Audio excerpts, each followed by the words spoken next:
भगवान कृष्ण अपने मामा कंस के बंदीगृह में, जहाँ उनके माता पिता को बंदी बनाकर रखे गए थे, उनकी माता के गर्भ से चतुर्भुज विष्णु नारायण के रूप में प्रकट हुए। तो भगवान चतुर्भुज विष्णु भगवान और मूल कृष्ण भगवान, और ये स्वरूप उज्जैन का, जिस टाइम भगवान कृष्ण का जन्म हुआ कालकोटरी मथुरा में, तो देवकी और वसुदेव मूर्छित हो गए कंस के डर से कि अब मेरे बेटे को कंस मार डालेगा। तो भगवान ने पालने में से चतुर्भुज रूप का दर्शन दिया। God appeared from the cradle of the four-armed form to Devaki and Vasudev. It's that form. ये वो स्वरूप है, इसलिए आपको चार भुजा नाम से पुकारते हैं अपने देसी भाषा में। चार भुजा चार हाथ, शंख चक्र गदा पद्म। और दुनिया में सबसे पहली स्थापना भगवान की। This is the first establishment of Lord's temple in the world. Before this, no establishment runs on सनातन धर्म। दुनिया में सबसे पहली स्थापना भगवान की, इसके पहले कोई स्थापना नहीं सनातन धर्म के ऊपर चलता।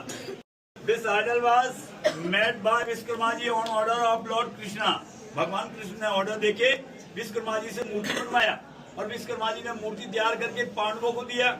पांडवों ने एग्जाइल अज्ञातवास या निकाला महाभारत काल में, ये अरावली की पहाड़ियों में, और पांडव पृथ्वी की अंतिम परिक्रमा करके भगवान की यहाँ स्थापना करके हिमालय में जाके अपना तन त्याग दिया। 5500 साल होने को है ठाकुर जी की स्थापना को। और अपने हिंदुस्तान में 5 मंदिर है भगवान कृष्ण के, मुख्य मंदिर। देयर आर 5 वैष्णव पीठ इन आवर इंडिया। अपने भारत में 5 मंदिर है भगवान के। चतुर्भुज रूप का दर्शन दिया देवकी और वसुदेव को कारागृह के अंदर। 4 भुजा, गिरिराज उठाया श्रीनाथ जी, कालियमन को मारना था, मुचकंद को जगाना, रण छोड़ के भगे रणछोड़ जी ठाकुर जी, उड़ीसा जगन्नाथ और द्वारकाधीश। ये 5 वैष्णव पीठ है, उसमें प्रधान पीठ 4 भुजा। पहला मंदिर 4 भुजा, बाद में सभी। और यहाँ का नियम है 2 टाइम श्रृंगार वे। Lord is adorned twice a day, aarti done 5 time and different prasad offer to him. Thakur ji को 2 टाइम श्रृंगार, 5 टाइम आरती, और 5 टाइम साथ में अलग अलग प्रसाद का भोग लगाया जाता है। और भोग लगा के यात्रियों में बांट दिया जाता है प्रसाद। न मूल भिक्ता में बैठ के जिमाना का सीटा में सुबह मंगल भोग लगता है माखन मिश्री, उसकी रसीद करती है 525 रुपया।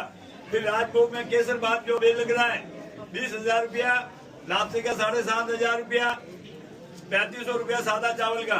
3 तरह की रसीद करती है राजभोग की। उत्थापन आरती को कसार का भोग लगता है, उसकी रसीद करती है 1500 रुपया। फिर संध्या को दूध का 251 रुपया, और शयन आरती के टाइम नारियल का गोला और मिश्री का भोग लगता है, उसकी रसीद करती है 151। और अखंड जोत 5 आरती में 1 किलो गिलोज का लगता है, उसकी रसीद करती है 1200 रुपया। और 6 ग्राम केसर का तिलक